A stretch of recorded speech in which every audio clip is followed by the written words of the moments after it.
6.25 전쟁이 치열하게 전개되던 1950년 늦가을 초등학교 1학년이었던 나는 어머니와 함께 장단군 강상면 임강리 범골에 있는 외할아버지 댁으로 피난을 갔다. 외할머니는 전쟁 중 장질부사로 돌아가시고 외할아버지와 외삼촌 내외 두 이모 그리고 막내 외삼촌과 외사촌이 살고 있을 때였다. 피난간 그 속에도 포탄이 쉴 새 없이 굉음을 내며 터졌고 그때마다 무고한 촌민들의 인명은 추풍낙엽처럼 떨어지고 있었다. 특히 야간에는 조명탄으로 대낮처럼 불을 밝히고 폭격과 폭격을 퍼부었다. 우리들은 음침한 방공호 속에서 몸을 움츠린 채 불안에 떨었다. 방공호 천장에서 쉴 새 없이 뚝뚝 떨어지는 낙수 소리가 눅눅한 밤의 장적을 깰 때 B-29기 윙윙거리는 야간 비행 소리는 더 큰 공포와 스트레스를 안겨주었다. 지금도 밤의 비행기 소리만 들으면 그때의 악몽 같은 환청이 내 귓가에 맴돈다. 밭에는 콩, 수수, 조등 오고기, 알알이 익어가고 논에는 고개 숙인 벼이삭이 황금빛으로 일렁거릴 때였다. 포동포동 살찐 메뚜기들이 제 세상 만난 듯 톡톡 뛰노는 어느 가을 오후, 나는 이모들과 메뚜기 잡기에 열중이었다. 잠깐 사이에 길게 자란 발행이 풀로 만든 꾸러미에 잡은 메뚜기가 꽉 차가고 있었다. 멀리서 간간히 대포 소리가 들려왔지만 아랑곳하지 않고 메뚜기 사냥에 정신이 팔려 좁은 논두렁을 이리저리 뛰어다녔다. 바로 그때였다. 가까운 곳에서 꽝꽝거리며 서너 발의 포탄이 터지는 소리가 들리더니 이번에는 아주 가깝게 스르륵 하는 소리가 간담을 서늘하게 했다. 옆에 있던 이모가 위험을 감지하고 우리들에게 엎드려! 라고 큰 소리로 외쳤다. 나는 그 말에 논둑에 납작 엎드렸다. 순간 철썩철썩하는 소리와 함께 두 발의 포탄은 모두 바로 옆 논뱀위에 곤두박질했다. 그렇지만 그 두 발의 포탄은 모두 터지지 않았다. 파편 대신 개응만 온몸에 잔뜩 뒤집어 쓴 나는 애써 잡은 메뚜기 꾸러미도 내던지고 혼비백산 집 근처 방공호로 내달렸다. 포탄 제조 과정에서 어느 기술자의 실수로 불발탄이 만들어졌는지는 몰라도 그 고마운 실수가 우리들을 살렸다. 철부지 아이들이라고는 하지만 그 일이 있은 지 며칠 뒤 또 이모들과 같이 아랫마을에 놀러갔다. 집으로 돌아오는 길이었다. 먼 곳에서 포 쏘는 소리가 쿵쿵 들리는가 싶더니 불과 몇 초 뒤 바로 옆에서 벼락치듯 육중한 물체가 쿡 하고 떨어지는 소리가 들렸다. 소스라치게 놀란 우리들은 숨을 헐떡거리며 집으로 달려가 자랑하듯 어른께 말씀드렸다가 꾸중만 실컷 들었다. 한참 동안 퍼붓던 폭격이 멎은 뒤에 외할아버지께서 확인하신 그 물체는 우리가 지나던 길에서 불과 5m도 안 되는 좁밭에 떨어진 불발탄이었다. 비스듬히 처박힌 새우젓 동만큼이나 큰 포탄이 터지지 않은 것은 또 하나의 기적이었다. 그 뒤 고향에서 세 번째의 실수가 이어졌다.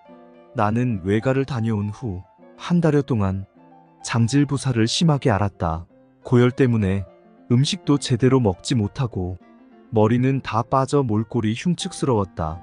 어머니의 지극한 정성으로 간신히 살아났다. 오랫동안 방 안에만 갇혀있던 어느 날 집 뒤에서 친구들이 왁자지껄 떠들며 놀고 있는 소리가 들렸다. 오랜만에 그들을 만나러 집 밖으로 나갔더니 친구들이 반갑게 맞아주었다. 그들은 큰 뽕나무에 굵은 새끼줄로 그네를 메어놓고 그것을 타고 있었다. 나는 가지고 간 다시가루를 그들의 손바닥에 골고루 나누어 주었다. 친구 우춘이가 잘못된 그네줄을 고쳐매기 위하여 나무 위로 올라갔다. 그가 줄을 고쳐 매는 동안 우리들은 땅바닥에 쪼그리고 앉아 위를 빤히 바라보고 있었다.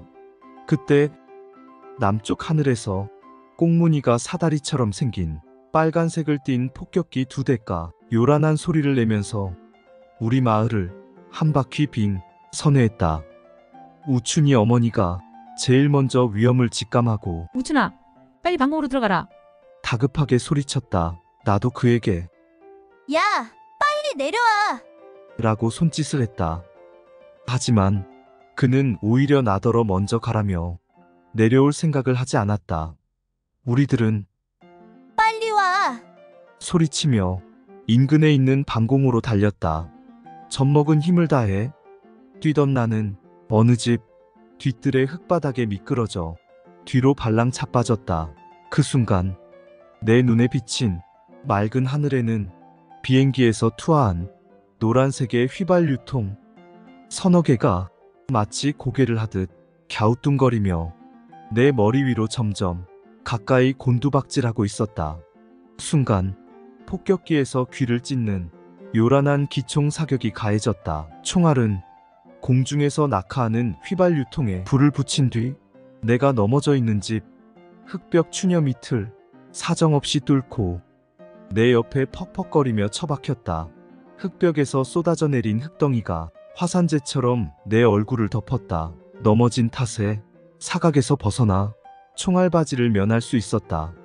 사격이 멈추자 나는 자리를 박차고 일어나 집 뒤 산기슭에 있는 방공호를 향하여 다시 뛰었다.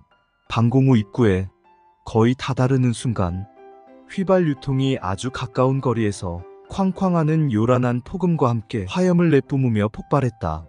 잔등이 열기에 후끈했다. 나는 그 순간 방공호 속으로 몸을 던졌다. 불폭탄 세례를 받은 우리 마을은 일시에 불바다로 변했다. 곳곳에서 집을 나가 놀던 자기 자식들의 이름을 부르며 애타게 찾아 헤매는 어머니들이 절규로 가득했다. 사람들은 타들어가는 불길을 잡으려고 쓰다 남은 개순물과 채마밭 거름으로 모아두었던 오줌도까지 싹싹 비워보았지만 역부족이었다.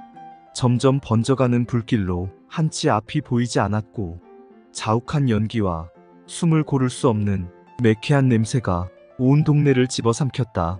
마을은 그야말로 아비규환이었다. 큰 맘먹고 지은 지 얼마 되지 않은 우리 집은 물론 온 동네의 집들이 이날 대부분 소실되었다. 비록 전쟁 중이었지만 평온하게 살던 우리 마을은 한순간에 엄청난 전화를 입고 쑥대밭으로 변해버렸다. 그날의 폭격으로 인해 나의 다정했던 친구 우춘이는 큰 화상을 입고 이틀 만에 저 세상으로 떠났다. 우연이라고 하기엔 너무나 기적 같은 3번의 실수, 그중 2번은 포탄을 잘못 만든 사람들의 고마운 실수였고, 하나는 내가 멀쩡한 평지에서 넘어지는 실수였다. 이 3번의 실수가 있었기에 오늘 내가 이 글을 쓴다.